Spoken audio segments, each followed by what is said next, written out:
Let's also, I mean, like you said, you like uncomfortable conversations or want to have them. Just for people that don't know, like your, well, your whole family background is one thing, but you're obviously a working actor, career's going, and then you were canceled. You're one of the people that's been canceled. Yes.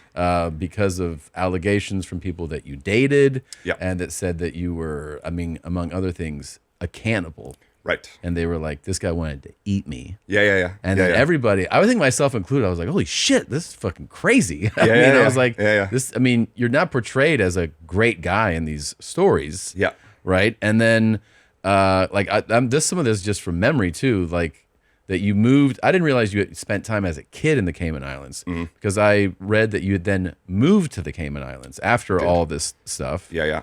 And we're getting into doing real estate.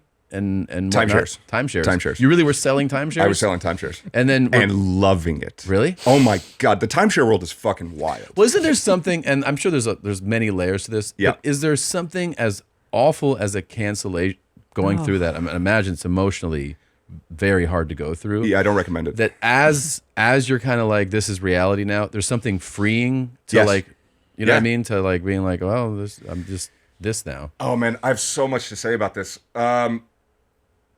Yeah, so it was a wild time where COVID was going on. People were locked in their apartment. People were miserable. Like there was all this shit going on. The world seemed like it was falling apart and people were just deeply unhappy with their own lives. And then this salacious story comes around where this actor wants to murder and eat people. Yeah. And all of a sudden everyone's like, oh, this is so much more fun to focus on than the fact that I can't leave my living room. You know, and everyone was just like, let's dogpile on this story. And then stories kept coming out and kept coming out and kept coming out.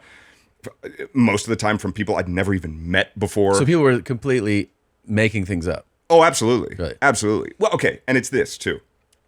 There's a clip of you guys talking where you say, Tom said to me when we first started dating that he wanted to smash my head open and eat my brains or whatever it is. And you say, no, that's not what I said. All I said is I love you so much I want to smash your head into the dresser. Yes, that's true. Yeah. And I saw that and I was like, these are my people. Yeah. It's like, these are my people. Well, but by the way, now imagine if you guys broke up and Christina took her part of that conversation out and only released, Tom said he wanted to smash my head into a dresser and said it with a straight face.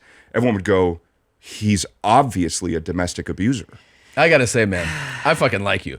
I think it like most of our intimate conversations involve things that are extremely offensive. Sure. You know, about all types of things. I mean, if there was a printed document of this, it would not bode well for either. If there's a of us. printed document and someone else was reading it in their voice, not yours, it just looks like the worst thing in the entire world. Is your kind of position on this though? Because I that analogy makes a lot of sense to me. That you know, you get into a relationship, you are whatever, you like this woman, you're attracted to her, and then part of it is like how you express, you know, these things in like in a non-traditional way, and then some of it is an arousing, kink fulfilling thing of like, you know, people have different kinks, and like so. Yours were like some of this body branding or like that's just stuff he that likes tying up. You like the ties. Yeah. And like I like the idea that it's a control thing. That you are so completely mine. Yeah. I can do whatever I want and you love it because you know you're mine, and like this possession kind of thing. Like that's just fun to talk about. So by the way, especially if you're like drunk or stoned or high at night and you're texting and while you're saying it, you're like chuckling to yourself like, I'm going to fucking cut your toe off and keep it in my pocket so I got a piece of you everywhere I go. I think I've actually said that. Of course. I think you have. And then it gets read like in the court of public opinion and everyone goes, you're insane. Yeah. And you go, well, yeah, a little bit. Yeah. I mean, if I was normal, I would have a job that had a 401k or like a lot of this is role play, is what you're saying too. For sure. Okay. For sure. Now, and by the way, like if anyone took anyone's bedroom conversations, specifically like if people were having a little bit of sexy time and they took the shit that they said, even if it was completely vanilla and you read that somewhere else out of context, everyone's going to go, you guys are fucking disgusting. So then were you like, am I losing my fucking mind here as this was happening? Like I think I was more just in full panic mode because, I mean, to get a little bit serious here, there was this sort of like, there was the mask that I didn't really identify with, but everyone thought was me, that became sort of like my safety net and identity. And then when that gets shattered and everyone goes, we no longer like this guy, we fucking hate him. Yeah, which is rough. I mean, dude, there would be articles in like the Punjabi Times about how I was a cannibal and all that stuff. And I think in March of 2021, like I was the like 5th most searched person on Google in the world. And all of it was negative. Yeah. So when before that, I had used any of that public attention as a sort of sense of validation for myself because I didn't know how to give it to myself. Yeah. I was feeding off of that like a fucking psychic vampire. Yeah. And then all that goes away. And all of a sudden you're just left standing there naked in front of the world with all of your proclivities or kinks being judged by the world. Like, that shit is tough. How has like, I mean, there's so many ways to go with this, but like, how has, did going through that affect the fact that you like some, like, did it shock those things out of you? You know what I mean? Like the bondage or owner, like, are you like, I'm not even fucking interested in that anymore? Or does it like slowly? I mean, there was definitely an aspect of your sexuality being weaponized against you makes it really hard for you to feel safe to engage in your own sexuality. Yeah. For sure. Yeah. For sure. You know, I will say one thing, because I watched the documentary and blah, blah, you know, sorry I had to. But I will say, I don't think you were hiding these proclivities from people that were sharing these direct messages with you. It wasn't like you were being coy and shy.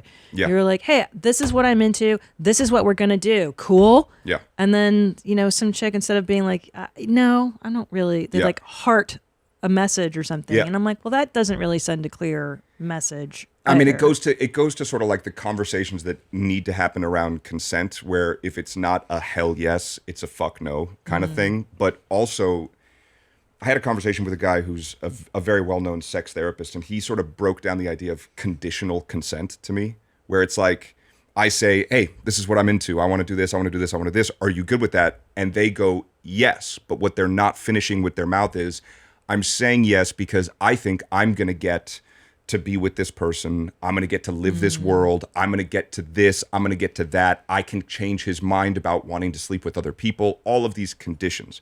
I'm saying yes, thinking that I can get all of these things. And then when they don't get all of those things, it's very easy to revoke conditional consent.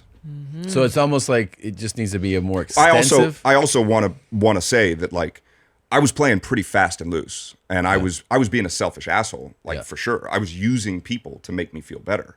People were my bags of dope with skin on it. Like, having people want to have sex with me, having sex with people, doing all that stuff, like, it gave me a sense of power. It gave me a sense of validation. So what I would do is I would scoop these girls up, take them on a whirlwind month and a half, road trips, whatever. Like, we're going to do all these things. We're going to have great sex. Everything's going to be awesome.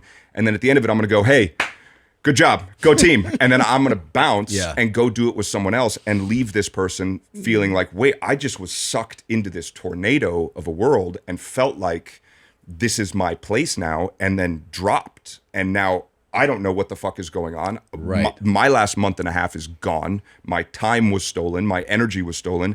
And now I'm fucking pissed. Yeah. And I'm emotionally drained. Yeah. And like, yeah. And so and that's a shitty position to put. It sucks. I'm sure it sucks. And then you, I mean, now, like, obviously you have like the perspective and the way you can look at this and be aware of it. Yeah. But does it make you go, like, obviously maybe repent for that and then just not want to be that person who does that again? I mean, there are aspects of my behavior that I think were coming from maybe not the healthiest place. And then there were aspects of my behavior. Now I'm choking. There were aspects of my behavior. Yeah. But that was subtle, demure. Classy. Yeah.